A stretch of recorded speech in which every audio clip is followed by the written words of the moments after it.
राधे राधे दोस्तों, स्वागत करती हूँ मैं आपका अपने चैनल पर। आज मैं आपको सुनाऊंगी बुधवार की कथा और बताऊंगी उसकी विधि और उसमें रखे जाने वाली सावधानियाँ। तो आइए कथा शुरू करते हैं। सबसे पहले विधि जान लेते हैं। बुध यानी कि मरकरी एक महत्वपूर्ण ग्रह है। बुध को बुद्धि का कारक भी माना जाता है।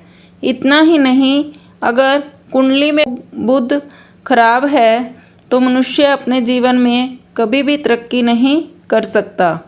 बुध को व्यापार, बहन, बेटी का कारक भी माना जाता है। इस दिन भगवान श्री गणेश जी की पूजा की जाती है। भगवान गणेश, जिन्हें विघ्नहर्ता भी कहा जाता है, उनकी पूजा अर्चना करने से जीवन के सभी दुख दूर हो जाते हैं। इस दिन व्रत रखने का भी विधान है। अगर कोई इस दिन सच्चे मन से व्रत रखे और गणेश जी की आराधना करे तो उसके जीवन में धन और सुख समृद्धि की कभी कमी नहीं रहती। हालांकि इस दिन शुभ कार्यों के लिए यात्रा पर जाना वर्जित माना गया है। इस कारण विवाहित स्त्री को मायके से ससुराल भी नहीं भेजा जाता। इस बारे में बुधवार की कथा का भी पुराणों में जिक्र किया गया है। बुधवार की व्रत और पूजा विधि इस प्रकार है। पौराणिक मान्यता के अनुसार बुधवार के व्रत का आरंभ विशाखा नक्षत्र युक्त बुधवार को करना चाहिए। इसके बाद लगातार 7 बुधवार तक व्रत करना चाहिए। व्रत शुरू करने से पहले गणेश जी सहित नवग्रह पूजन करना भी जरूरी माना जाता है। व्रत के दौरान भागवत महापुराण का पाठ भी करवाया जा सकता है। इसके अलावा शुक्ल पक्ष के पहले बुधवार से भी बुधवार का व्रत करना शुभ माना जाता है। प्रातःकाल उठें व नित्य क्रियाओं से निपटने के पश्चात स्नान आदि से स्वच्छ होकर भगवान बुद्ध की पूजा करनी चाहिए। व्रती हरे रंग की माला या वस्त्रों का प्रयोग करे तो उत्तम रहता है। यदि पूजा के लिए भगवान बुद्ध की प्रतिमा न मिले तो भगवान शिव शंकर की प्रतिमा के निकट भी पूजा की जा सकती है। दिन भर के व्रत के पश्चात शाम को भी पूजा करनी चाहिए और केवल एक समय भोजन करना चाहिए। व्रत में हरे रंग के वस्त्र, फूल या सब्जी आदि दान करने चाहिए। इस दिन एक समय दही, मूंग दाल का हलवा या फिर हरी वस्तु से बनी चीज़ों का सेवन करना चाहिए। कहते हैं कि विधि विधान से अगर इस व्रत को किया जाए तो जीवन में सुख शांति रहती है और घर धन धान्य से भरे रहते हैं। माता लक्ष्मी भी व्रती की मनोकामनाएं पूरी करती है। व्रत के अंदर रखे जाने वाली सावधानियाँ: गणेश जी की पूजा में तुलसी का प्रयोग न करें। गणेश जी की पूजा में टूटे और गीले चावल का प्रयोग न करें, नहीं तो आपको गणेश जी के क्रोध का सामना करना पड़ेगा। गणेश जी की पूजा में सफ़ेद रंग और पीला रंग का प्रयोग नहीं किया जाता, इसलिए सफ़ेद रंग और पीले रंग का बिल्कुल भी प्रयोग न करें। दुर्वा से ही गणेश जी का अभिषेक करें, इससे गणपति बप्पा मनोवांछित फल देते हैं। पौराणिक ग्रंथों में बुधवार के व्रत की कथा कुछ इस प्रकार है। बहुत समय पहले की बात है कि एक साहूकार का नया नया विवाह हुआ था। उसकी पत्नी मायके गई हुई थी। नया नया विवाह था, नई नई उमंग थी। साहूकार का परिवार भी कुछ खास बड़ा नहीं था। जो रिश्तेदार थे वे बहुत दूर रहते थे। अब साहूकार को अकेलापन खाए जा रहा था। उससे रहा न गया और साहूकार जा पहुंचा ससुराल।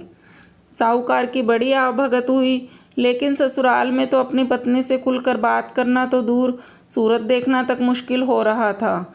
अगले ही दिन साहूकार ने कह दिया कि विदाई की तैयारी कर लीजिए, हमें निकलना है। अब संयोगवश वह दिन था बुधवार का। सास ससुर ने समझाने का प्रयास किया कि बेटा, आज बुधवार का दिन है, इस दिन बेटी की विदाई नहीं करने का रिवाज है। बेटी की विदाई क्या, किसी भी शुभ कार्य के लिए यात्रा पर जाना बुधवार के दिन शुभ नहीं माना जाता। लेकिन साहूकार नहीं माना और कहा, मैं इन सब बातों को नहीं मानता, आप हमें जाने का आशीर्वाद दीजिए। अब अपने दामाद के आगे सास ससुर की कहाँ चलने वाली थी। मन महसूस कर तैयारी करनी पड़ी। बेटी की विदाई कर दी गई। अब चलते चलते रास्ते में साहूकार की पत्नी को प्यास लग जाती है। साहूकार जैसे पानी लेने के लिए जाता है तो वापस आते ही उसकी हैरानी का कोई ठिकाना नहीं रहता। अपने ही हमशक्ल को गाड़ी में पत्नी की बगल में बैठे देखता है। उसकी पत्नी भी एक शक्ल के दो दो व्यक्तियों को देखकर परेशानी में पड़ गई कि उसका पति कौन सा है। जैसे ही साहूकार ने पत्नी के पास बैठे व्यक्ति से पूछा कि वह कौन है, तो पलटकर जवाब दिया कि भैया, मैं तो फलां नगर का साहूकार हूँ और फलां नगर से अपनी पत्नी को लेकर आ रहा हूँ। तुम बताओ तुम कौन हो जो मेरा वेश धरकर यहाँ कबाब में हड्डी बनने के लिए आ धमके हो। ऐसे बहसबाजी करते करते दोनों में झगड़ा बढ़ गया। झगड़े को देखते हुए राज्य के सिपाही वहाँ आ पहुँचे। साहूकार को पकड़ लिया। अब सिपाही भी चक्कर में कि दोनों की शक्ल तो एक समान है। उन्होंने साहूकार की पत्नी से पूछा कि उसका पति इनमें से कौन सा है। वह बेचारी क्या जवाब देती। तब साहूकार ने हाथ जोड़ ली और भगवान से विनती करने लगा कि हे भगवान, यह आपकी क्या माया है। तभी आकाशवाणी हुई कि मूर्ख, याद कर कुछ देर पहले तूने अपने सास ससुर की आज्ञा न मानकर भगवान बुद्ध का अपमान किया और बुधवार के दिन तू अपनी पत्नी को लेकर चल पड़ा, जबकि तुझे इस दिन गमन नहीं करना चाहिए था। यह स्वयं बुद्ध देव है जो तुम्हें सबक सिखाने के लिए तुम्हारे वेश में आए हैं। तब साहूकार ने कान पकड़कर माफ़ी मांगी और आगे से कभी भी ऐसा न करने का वचन किया और बुधवार को नियम पूर्वक व्रत पालन करने का संकल्प लिया। तब जाकर साहूकार के रूप में प्रकट हुए बुद्ध देवता अंतर्ध्यान हुए और साहूकार अपनी पत्नी को लेकर घर जा सका। इस घटना के पश्चात साहूकार और उसकी पत्नी दोनों नियमित रूप से बुधवार का व्रत पालन करने लगे। मान्यता है कि जो व्यक्ति इस कथा को कहता है या सुनता है या फिर पढ़ता है, उसे बुधवार के दिन यात्रा करने से किसी तरह का दोष नहीं लगता और समस्त सुखों की प्राप्ति होती है। बुध ग्रह की शांति और सर्व सुख के इच्छुक स्त्री पुरुष बुधवार के इस व्रत को कर सकते हैं। ज्ञान, बुद्धि, कार्य, व्यापार आदि में उन्नति के लिए भी बुधवार का व्रत बेहद शुभ और फलदायी माना जाता है। बुधवार के दिन बुध देवता के साथ साथ भगवान गणेश जी की भी पूजा का विधान है। दोस्तों, आपको मेरी वीडियो कैसी लगी मुझे कमेंट बॉक्स में ज़रूर बताएं। अगर आपको मेरी वीडियो अच्छी लगे तो मेरी वीडियो को लाइक कीजिए, शेयर कीजिए और मेरे चैनल को सब्सक्राइब करना मत भूलिए। पास में लगे बेल आइकन को भी ज़रूर प्रेस करें, जिससे कि आने वाली नई वीडियो की नोटिफिकेशंस आप तक पहुंचती रहे। Thanks for watching.